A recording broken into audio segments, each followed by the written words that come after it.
Paz do Senhor. Meu nome é Auro, tenho 54 anos, sou morador de Parobé, Rio Grande do Sul. Sou casado, minha esposa Marinês Santos Silva. Tenho 2 filhas, a Áurea Bianca e a Pamela Carolina. Tenho 2 netas, a Lívia com 8 anos e a Sara com 1 ano.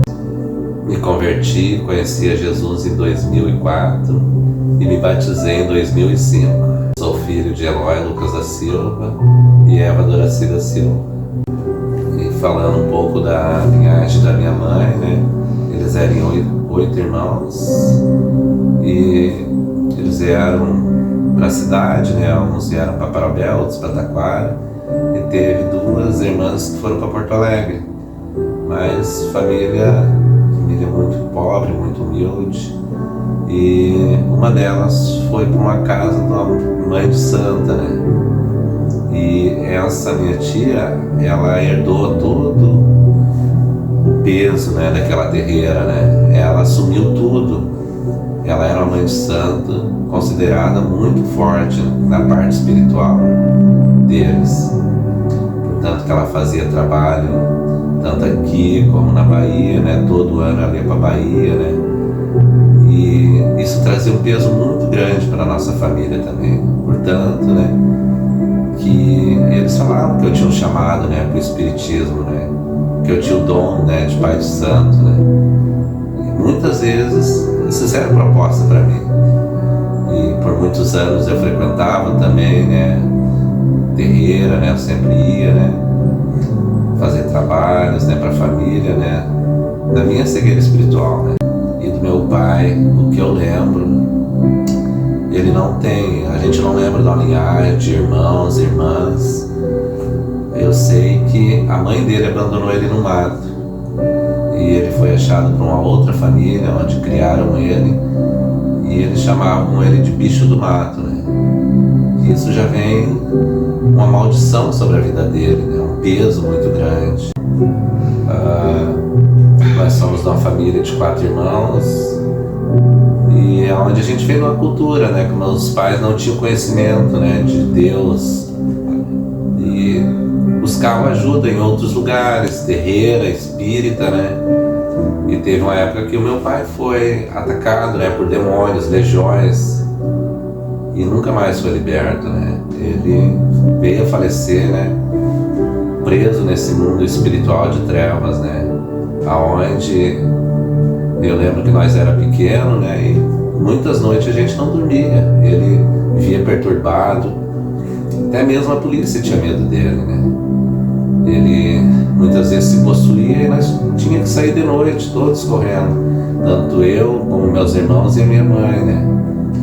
E daí chamava a polícia, ele era internado, né? Ficava algum tempo no hospício, depois voltava, mas nunca foi liberto, porque ele nunca conheceu Jesus. E ele carregava aquela legião com ele, sempre conversando sozinho, conversando com espíritos, né? Com demônios, né? E a gente sempre tinha aquele temor, né? E isso também trazia um peso. Como a gente não tinha conhecimento, né? Nós era muito atacado, porque a gente não conhecia Jesus, a minha mãe não conhecia Jesus, né? E eu, meu irmão, que hoje falecido, né?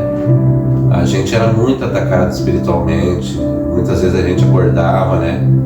O inimigo praticamente nos sufocando, né? A gente se acordava gritando de noite, né? E tinha medo de dormir no escuro, né? Porque era uma opressão muito grande, né? Me veio na lembrança, né? Muitas situações do meu finado pai, né, que ele muitas vezes ficava possuído, ele mudava totalmente a feição, né, e ficava irreconhecível, né, e isso causava um pânico muito grande, né, na família, né, um temor muito grande, e a gente não via uma luz, não via uma esperança, né, porque a gente não tinha um conhecimento. E hoje eu, como conhecedor da palavra, conhecendo Cristo, né, como um Deus que cura, que sara, que liberta, eu fico pensando, né, se anos atrás a gente tivesse, né, esse conhecimento, né, talvez teria sido diferente, mas em tudo Deus tem um propósito, né? E ele ficou muito tempo doente, né? Como ele praticamente era possuído por espírito, né?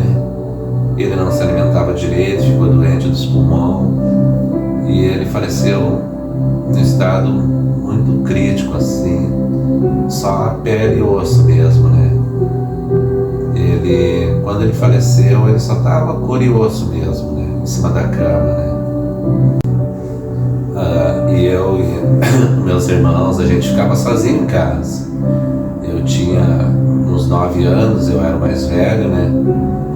E naquela época era muito difícil, né? E a gente via muitas coisas, poucas pessoas acreditam no que a gente via. A minha mãe, no fundo ela sabia, né? Porque ela via à noite o que acontecia, né? E às vezes a gente ficava, ela saía cedo, saía às 6 da manhã, né? E a gente, mesmo a porta tendo fechada, a gente via barulho da porta se abrindo, pessoas caminhando dentro de casa, e a gente acordava ligeiro, levantava apavorado, e quando olhava não tinha ninguém, a porta estava da mesma forma, fechada, não tinha ninguém caminhando dentro de casa, mas a gente tinha certeza, porque não era só um que via, todos nós três via os passos claramente dentro de casa. A gente até tinha uma Bíblia em casa, mas a minha mãe, ela disse que a gente não poderia ler a Bíblia.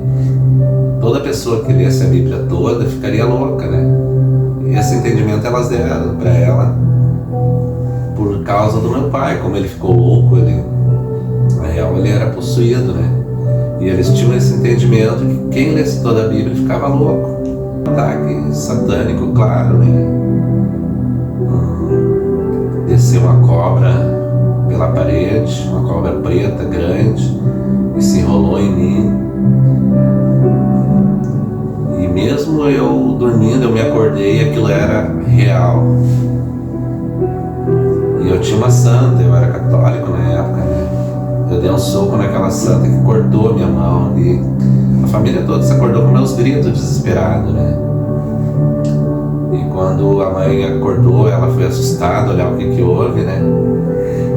Daí eu tava no chão, apavorado, né? Só que daí ela me acalmou, né? Tentou dizer que não era nada, mas no fundo ela também sabia que tinha alguma coisa que não podia ser tão... como eu posso dizer, né? Não poderia ser um sonho, né? Ela viu que o meu desespero, meu pânico era tanto assim, que tinha algo mais ali, né? E como ela ia em terreira, benzedeira, né? A benzedeira falou para ela que tudo aquilo que o meu pai herdava, aquela maldição, né? Aquilo ia vir para mim, que era mais velho, né? Eu ia carregar aquilo ali quando ele se fosse, né? E um dia ela me falou isso, mas não com maldade, né? Mas com temor, né? Ela disse, tu vai ficar... A benzedeira disse que tu vai ficar louco que nem o teu pai. Mesmo eu não conhecendo Jesus, eu não aceitei aquilo ali. Eu fiquei com aquela na mente, eu não vou ficar assim. E eu tomei posse que eu não ia aceitar aquilo ali em mim. Só que eu tinha muita opressão, muito ataque maligno e muito medo, né? Daí eu casei, um ano depois a gente teve a primeira filha, a Bianca, né? Mas ao nascer a Bianca, a Marina teve uma depressão pós-parto, né? E eu vejo assim que já foi um ataque espiritual. Quando a Bianca nasceu, faleceu uma criança no quarto também, e a mãe da criança gritava desesperada naquele hospital. E a Marina ficou muito abalada com aquilo ali. Quando ela saiu do hospital, logo depois ela entrou em depressão, né? Ela ficava na cama, não reagia, com os olhos parados, né? E a gente, na nossa inocência, na nossa cegueira espiritual, eu esperei ela se recuperar um pouco do parto, né? E eu levei ela num Pai Santo, né? Para ele ver o que ele poderia fazer para ajudar nós, né? E eu sei que na época ele jogou os búzios, né? E ele disse, olha, isso não é para mim, né? A gente trouxe ela embora, eu muito assustado, né? Mas daí, hoje eu entendo que foi um ataque espiritual já para as promessas que Deus tinha para a nossa vida, né? Para a vida da Bianca, né? ela ficou uns 40 dias deprimida e a minha mãe cuidava da Bianca. E a gente levava ela para o hospital, eles medicavam ela, trazia ela para casa. E a gente não via uma expectativa de melhora nela. Ela ficava naquele estado, deitada na cama, sem reação, sem conhecer ninguém. A gente mostrava a Bianca, ver se ela se animava, e ela simplesmente passava a mão nela, mas a gente não via assim um sentimento de melhora. Ela literalmente foi possuída por um demônio oprimidor que prendia a mente dela, né? E um dia o nosso vizinho lá, ele disse: olha, tem um pastor que ele é muito usado por Deus, se você querer, a gente pede para ele vir aqui. E até então a gente nunca tinha, né, ido numa igreja evangélica, mas a gente estava numa situação tão desesperadora que eu disse: olha, pode chamar ele. E aquele pastor foi lá e orou por ela, e ele disse: olha, eu vejo uma luz muito grande na vida de vocês, né? E ele orou e repreendeu, né? E dias depois ela começou a melhorar, começou a reagir, né? E por um bom tempo ela foi liberta, né? E esse pastor era uma pessoa muito usada por Deus. Eu mesmo, na minha cegueira espiritual, nunca tinha visto na época uma pessoa tão usada e tão ousada por Deus como ele, né? Porque ele demonstrava um amor. Você poderia perceber Jesus através da vida dele, né? E isso me marcou muito. E depois disso a Marinês foi liberta. Claro que ela fazia tratamento, né? Mas eu louvo e glorifico a Deus que através da vida daquele homem de Deus, né, ela foi liberta. E anos depois ela engravidou de novo, teve a Pamela. E a gente tinha o mesmo temor de quando a Pamela nascesse, ela ter a mesma depressão. Mas glória a Deus, a Pamela veio e ela não teve depressão pós-parto, não teve ataque, né? E ela pôde, né, ter um parto normal e acompanhar o nascimento da Pamela, né? Ao contrário do que aconteceu com a Bianca. E nesse período, a Marinês tinha os irmãos dela, né? Uma das irmãs se converteu, né? E ela apresentou Jesus para nós também, né? Começou a levar nós em grupos, né? Que era feito em casas, né? Encontros, né? Nas casas. E a gente começou a acompanhar, só que a gente não tinha aquele conhecimento, mas a gente estava gostando, né? E eu creio que isso começou a incomodar o mundo espiritual, né? E a gente começou a receber muitos ataques, principalmente eu, né? Pesadelos à noite. E teve uma noite que eu fui perturbado a noite toda. E eu fui e perguntei para o pastor. E o pastor, como ele era um pastor mais de ensinamento, ele não teve muitas respostas, né? E a gente continuou indo, comecei a ir nos cultos, né? E teve um dia que a Marinês caiu em depressão de novo. Caiu em depressão, uma depressão profunda, ela não se levantava, ela ficava só na cama, no quarto, fechado, não reagia. E eu ia trabalhar, né, e ela ficava e ela um dia me falou: olha, eu tenho vontade de tirar minha própria vida, né? E daí a gente conversou, pediu pro pastor ir lá orar por ela, né? Só que nada resolvia, né? O pastor não tinha uma autoridade no mundo espiritual sobre aquilo ali, né? E um dia ela botou fogo na casa, né? Botou fogo na casa para tentar tirar a própria vida. E foi onde a gente perdeu tudo, né? Eu ia na igreja, mas eu ainda não era convertido, não tinha um conhecimento com Deus mesmo, né? E naquele momento ali, eu me vi no fundo do poço, porque ela caiu na depressão profunda e só não perdeu a vida porque o meu vizinho entrou e tirou ela da casa, né? Antes de queimar toda a casa, né?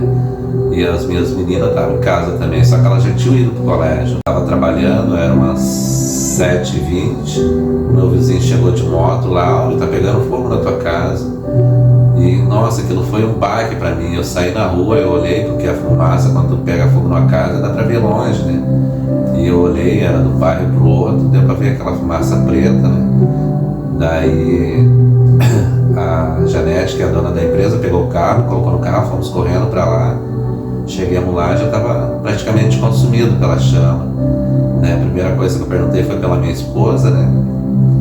Mas o Cicinho já tinha socorrido ela, tinha levado ela para o pronto-socorro. Graças a Deus ela não sofreu ferimentos, né? Mas a depressão, que já era forte, foi mais profunda ainda, porque ficou aquele sentimento de culpa nela. Ela ficou 40 dias internada em São Sebastião do Caí, onde ela tentou tirar a vida lá dentro mesmo, ficou numa ala separada. Mas eu louvo e glorifico a Deus que ela foi liberta lá. A gente foi orando, foi buscando, e eu não tinha um grande conhecimento na palavra ainda, mas eu lembro que a minha cunhada deixou para ela a Bíblia aberta no Salmo 121, né? E eu tomei posse daquela palavra ali. E eu comecei a buscar a palavra, comecei a buscar em Deus. E aquilo foi me erguendo, me renovando na fé. E 40 dias depois ela saiu, mas muito medicada, né? Mas com a esperança de reconstruir o que a gente perdeu, né? Nesse período eu fiquei morando com a minha mãe, a gente ficou praticamente 1 ano morando com ela. E a gente perdeu tudo. A gente saiu só com a...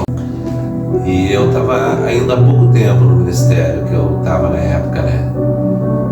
E esse ministério ali eu pude ver o amor deles, eles me abraçaram. Eles não tinham muito recurso, mas o que eles tinham, eles me ajudaram de uma forma que eu nunca mais esqueci.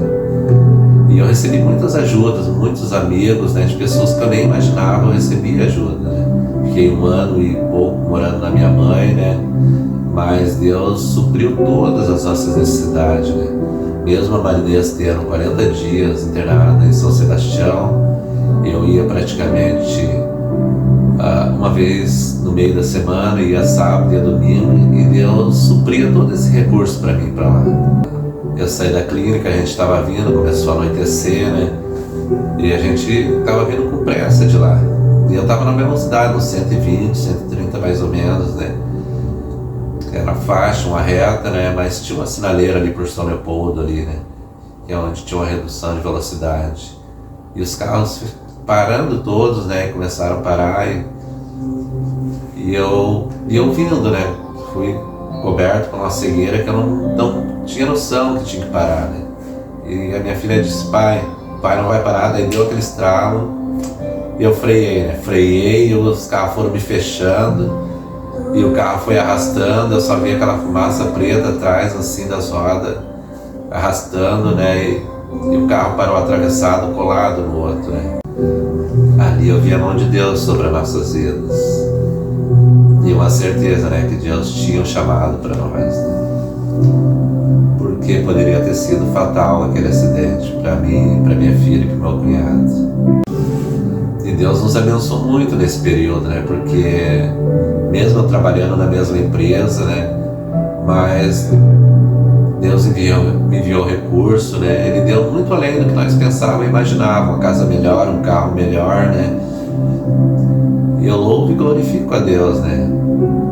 Porque a gente recebeu ajuda, recebeu apoio da onde a gente nem imaginava, né? E dentro desse ministério que eu estava, né? A gente começou um projeto com jovens, né? Onde era o projeto Girê. E era um projeto muito interessante, onde a gente usava o futebol, né, para jovens, pré-adolescentes, e onde a gente falava da palavra de Jesus. E nós tínhamos muitos jovens, né? E eu creio que até hoje, né, muitos jovens foram tocados pelas palavras que foram levadas.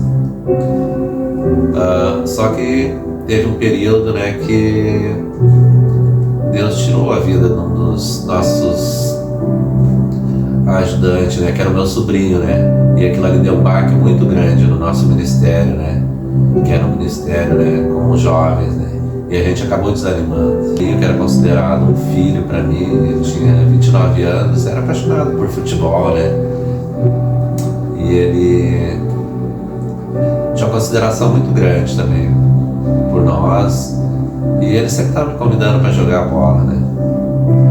E noite nós estávamos todos, né, reunidos em família, assistindo um filme, né?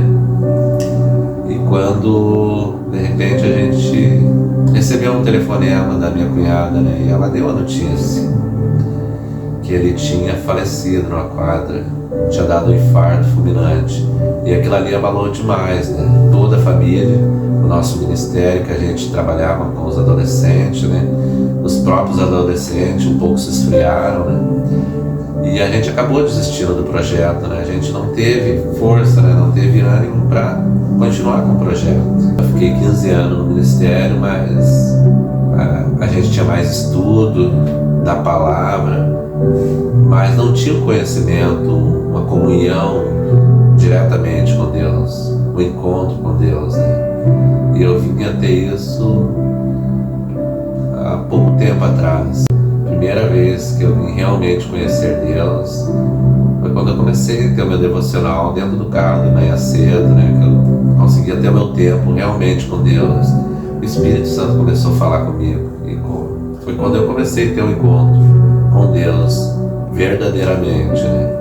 E ali começou a minha transformação.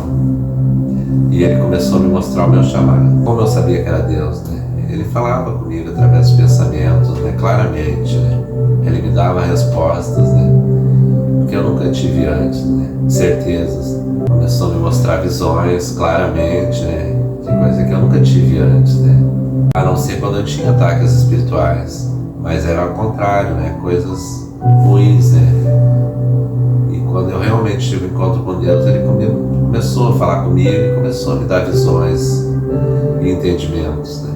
No mundo espiritual. Minha esposa comecei a orar e Deus nos direcionou a sair do ministério, né? E ficar buscando o que realmente Deus queria para nós, não o que o homem queria, que é a doutrina, né? Mas o que Deus queria para nós, o que Ele estava nos direcionando, né? Estava um dia de manhã orando no carro, né, no livro, né, fazendo meu devocional, e o Espírito falou claramente, né, para mim começar um devocional em família, na minha casa, né. E a gente orou, eu e a minha esposa, conversei com minhas filhas, meu genro, e todos foram de acordo. E a gente começou o devocional em família, né. E esse devocional direcionado para aprender a palavra, ter um conhecimento, a comunhão com Deus, né. Não só para mim e minha esposa, mas para minhas filhas também, minha neta, meu genro. E isso foi abrangendo amigos também, porque a gente sempre pensou assim, não adianta a gente ganhar o mundo, né, e não ter a família, né? E eu lembro que a gente ia para o ministério, né, e se dedicava ao máximo, mas eu estava longe das minhas filhas, minhas netas, né? E foi quando o Espírito Santo me direcionou, né? Começar um devocional em casa, né? E ali Ele foi nos direcionando, né? Para o nosso ministério. E eu sabia que eu tinha um chamado, né? Mas como eu não tinha uma clareza, né? E um dia chegou a irmã e ela me falou que estava orando, né? E Deus mostrou claramente para ela o meu chamado, né? Falou que era sacerdócio, e ela começou a orar e pedir clareza para Deus. Deus falou e repetiu para ela que eu tinha um chamado para pastor, né? E ela veio e me falou e me deu a palavra, né? E a princípio eu fiquei com muito temor, porque eu achei muito pesado, né? Mas ao mesmo tempo Deus começou a me mostrar que não era para mim temer, né? Que não era eu, mas Ele estava à frente desse ministério, né? E que não era um chamado de homens, mas de Deus. E um dia essa irmã chegou lá em casa, né? E ela disse que tinha um recado de Deus para mim, né? Foi quando ela falou, né, do meu chamado para pastor, né?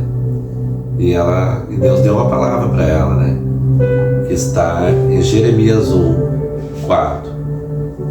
Então a palavra do Senhor veio a mim, dizendo: antes de que te formaste no ventre, eu te conheci, e antes que saísses do útero, eu te santifiquei, e te ordenei como profeta para as nações. Então eu disse: Senhor Deus, observes, eu não posso falar, pois sou uma criança. Porém o Senhor me disse: não digas, eu sou uma criança. pois tu irás a todos a quem eu te enviar, e tudo o que eu te ordenar falarás. Não tenha medo da tua face, pois estou contigo para te livrar, diz o Senhor. Então o Senhor estendeu sua mão e tocou minha boca, e o Senhor me disse: observa, eu tenho colocado minhas palavras em tua boca. Vê, ponho-te neste dia sobre nações, sobre reinos, para derrigares e para demolires, para destruíres e para combateres, para construíres e para plantares. E o Senhor falou claramente através da boca dela, né? Que se eu não acreditasse, Ele ia mandar outro profeta para me falar as mesmas palavras. O que é o nosso devocional? É conhecer a palavra sem distorção, né? A gente tem feito um estudo que começa em Gênesis, que é a criação do mundo, e João, que é o nascimento de Jesus. E isso tem acrescentado muito, tanto nas nossas vidas, como muitas vidas que têm ido lá conhecer o nosso devocional, né? Que é a palavra que edifica, que salva e que liberta. E a gente começou a orar, começou a pedir direção para Deus para colocar o nome nesse ministério, né? E eu orando, né? Não sou muito bom em nomes, né? E a Bianca me perguntou: pai, o pai já tem o nome? E eu gosto de pedalar, né? Eu saí um dia de manhã cedo pedalar, né? E Deus me mostrou claramente uma casa de oração, né? E eu vi com aquela certeza que era esse nome, casa de oração, né? Só que eu fiquei com aquilo ali, eu fiquei orando, esperando a confirmação de Deus. E a Bianca me perguntou de novo: pai, o pai tem o nome? Eu disse: eu tenho. Mas eu queria uma confirmação, queria ver se Deus também mostrasse para ela e para minha esposa, né?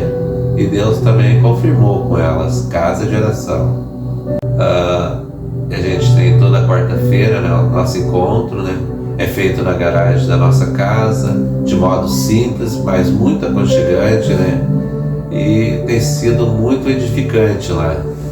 E eu convido a todos que gostariam de conhecer, de participar, né? Serão bem-vindos. Eu deixo uma palavra que está em Eclesiastes 3:1. Para cada coisa há um tempo, e um tempo para todo propósito debaixo dos céus.